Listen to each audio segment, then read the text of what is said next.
For 2011, we're fortunate in that we're not going to have to do any mid-year corrections. So we're not going to do any layoffs or furloughs. So it'll get us past 2011. But for 2012, we're looking at about a $77 million deficit. That is providing that the state does not add any more or push down any more costs onto the county. If, for instance, and we learned this in leadership meeting on Friday in the state, there's still a bill floating around the General Assembly dealing with pensions, teachers' pensions, that could be pushed down to the local level. And if that happens, our deficit would raise to somewhere around 115 and even higher. So therefore, given the fact that we've got declining or flat revenue numbers, we've got a deficit that we're facing, and we have a commitment from this county executive that education, public safety are our priorities in Prince George's County, and therefore we must hold the line. I've made a commitment to the sheriff. He's doing a great job, but he needs more officers in order to serve the warrants and do his job. So we've made a commitment to him, to the other public safety, to our fire chief, that we're going to have classes in there to hold the line on the number of officers that we have. Same thing with corrections. Also in our education budget, you've seen the projections from the superintendent, the things that he's going to have to cut out if we don't find a way to help him. I've asked this administration to find a way to help our education system and the superintendent. But that does mean we've got some really, really hard and difficult choices. And so tonight, what we want to hear from you are, before we submit this budget in, before we make the final budget, to hear your ideas, your suggestions, and probably we'll hear from you maybe some of the things you want us not to cut. We're looking forward. This is an important part, and I take each and every one of the suggestions that you made quite seriously. We've had 2 other hearings, and we've gone back, as the budget director will tell you, and much to his chagrin, I've asked him to take a look at things that we thought we had closed the door off. So I take this very serious. So with that, I'm going to turn it over to Tom. Let me just say one more thing. What we've done in preparation for this is actually we've held the line on hiring in terms of the county. We're looking at what we call county stat to look at waste and efficiency in government that we're going to institute. And we're also looking at the use in the county of county vehicles and county credit cards. So we're looking at ways in our government that we hold the line and that we make cuts internally before we go after some very needed programs. With that, Tom.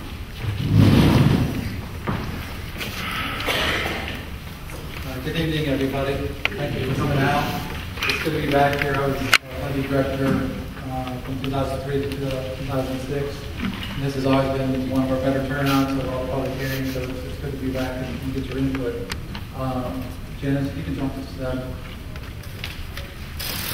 A couple of things I just want to highlight real quickly. Since the county executive has been here in December, we've been kind of going full bore trying to look at everything at this point. We're in the final stages of our budget, and this is the last very important part of the process. But what we've been looking at is virtually everything. We're treating this as you would with your spending it in your own household.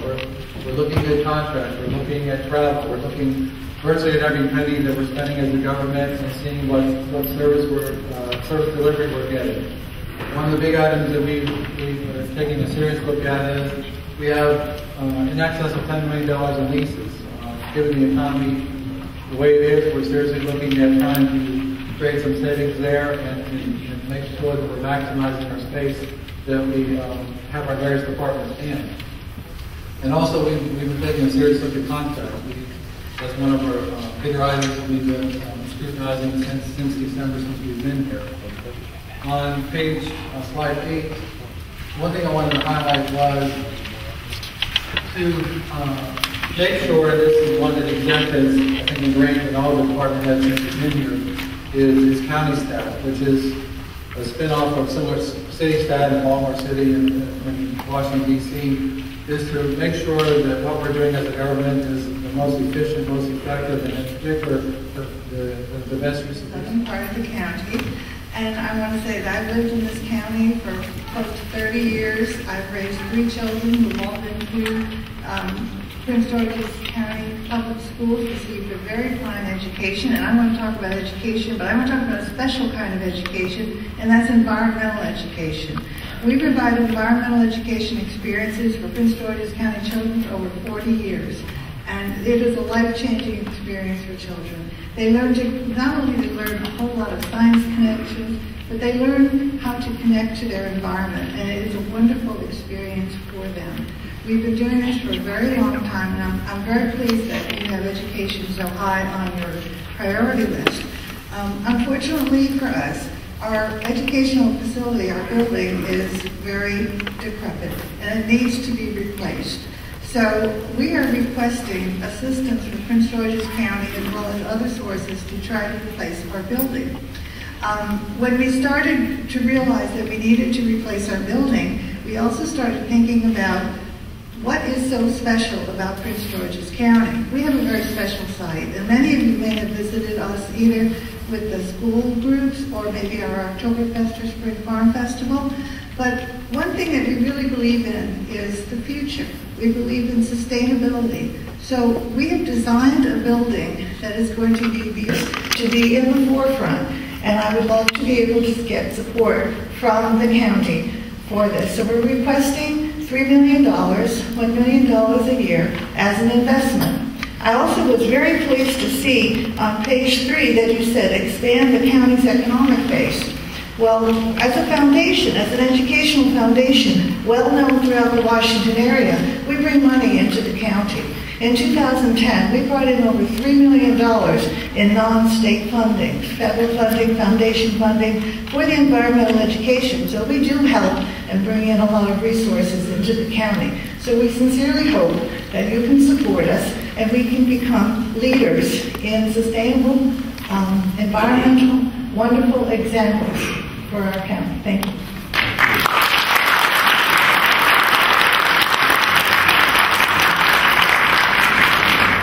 Michael Powell, Ms. Demetrius Wyndham,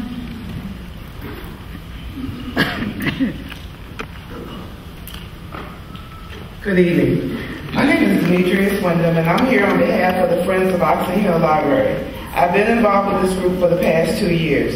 For those who are unaware of the Friends group, we support and promote the library. Along with our annual membership dues, $10 per person, $25 per family, we raise money to support the library. All the money we raise is given back to the library for their programs and services. A few programs that our Friends group have sponsored is the summer reading programs for children and teens, paid honorariums to professional presenters who teach adults how to prepare resumes online, how to fill out job applications, and how to interview for jobs and supplies for the library, to name a few. As a child, I've always loved going to the library.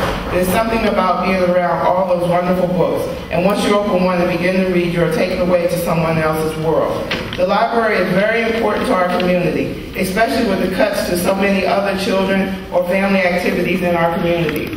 The Oxon Hill Library offers at least 7 story times each week, year-round, for children aged birth through 9 years old, and book discussions for older children. As a former educator, I know that the library goes hand in hand with meeting the needs of students. As you know, everyone does not have a computer at home or have newspapers and magazines delivered to their homes. Students young and old come to the library to research papers and to figure out how to complete their science projects.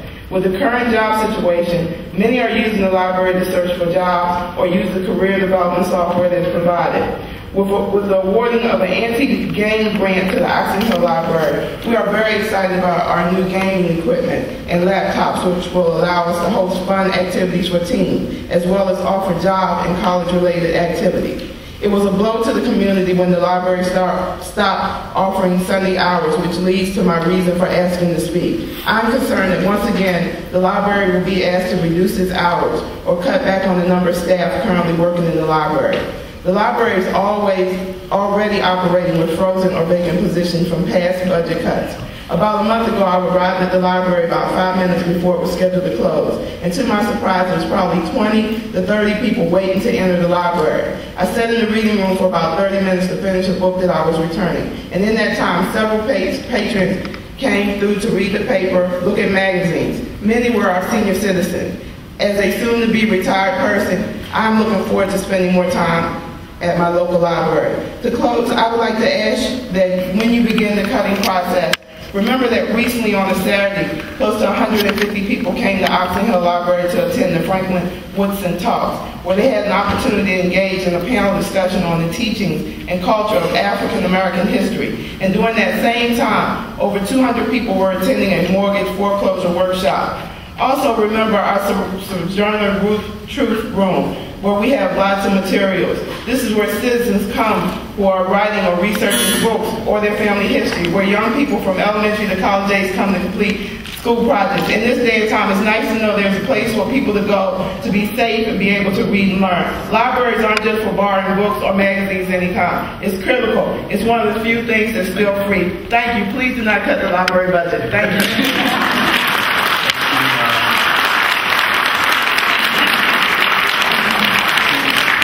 Thank you very much. I also want to take this time to recognize former council member Camille Exum, who is in the back of the room. Thank you for joining.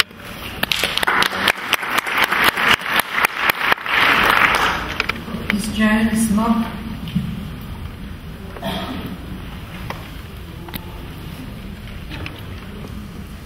Ms. Mock.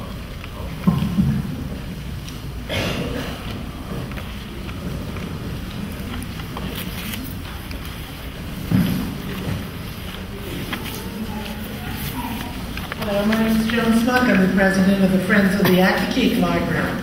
And I wanted to talk about the library system in general. You know, we have 18 branches spread throughout this large and populous county. The library system is an essential educational resource. It serves diverse populations. I would like to tell you a little bit about the services it offers. One critical service is as a career development center, as our previous speaker said, in partnership with the Division of Workforce Development. And out of necessity, some librarians have been trained as workforce development facilitators to help people navigate web searches for jobs and writing resumes. This requires library staff working one-to-one with patrons. I don't need to tell you how critical this kind of help is in these economic times, particularly for the smaller branches with the neediest populations. Our libraries are sanctuaries for children after school, kids and teens, some of whom we know would be otherwise out on the street. They're homework centers, both within the building and via the home computer. Through the library system website, you can access over 50 online databases covering a wide range of subjects, including the interactive Help Now site, which connects you to a teacher who provides real-time homework help. Of course, you know that families and schools have always depended heavily on our libraries to provide books for book reports and research material for projects, as well as reading for pleasure. Libraries also offer preschool story time, summer reading programs for children, teen activities, adult book discussions, meet the author events, chest calls, materials for the homebound, which are delivered by volunteers, and the meeting rooms for civic, homeowner, and educational groups. They have innovative programs, including the highly successful and very popular Boys Read, a program for 8 to 10-year-old reluctant readers who are not on grade level. The boys in this program meet with a male librarian reading coach to discuss books. The program is now only in 2 branches and they have waiting lists. It is hoped that this program can be implemented in other branches if they can get the staffing for it. Our library system has stepped up to take on a large educational role, but it cannot continue to do so with smaller and smaller staff and more cutbacks of hours. At the Accokeek branch, for example, circulation is booming, and the computers are always occupied. Programs they would like to implement cannot be started for lack of staff. Checkout lines are long, requests for books and help is increasing, while the stream of new materials has slowed down considerably. But the number one complaint among patrons is the limited number of hours it's open. It's open 5 days a week, and for 3 of those days it closes at 6 p.m. You almost have to push the patrons out the door to get them to leave at closing time. Like the other branches, it operates with bare minimum staffing. We know you have difficult decisions to make about the budget, but you should know how vital our library system is, how very stretched the resources are, and how much we need and care about our libraries.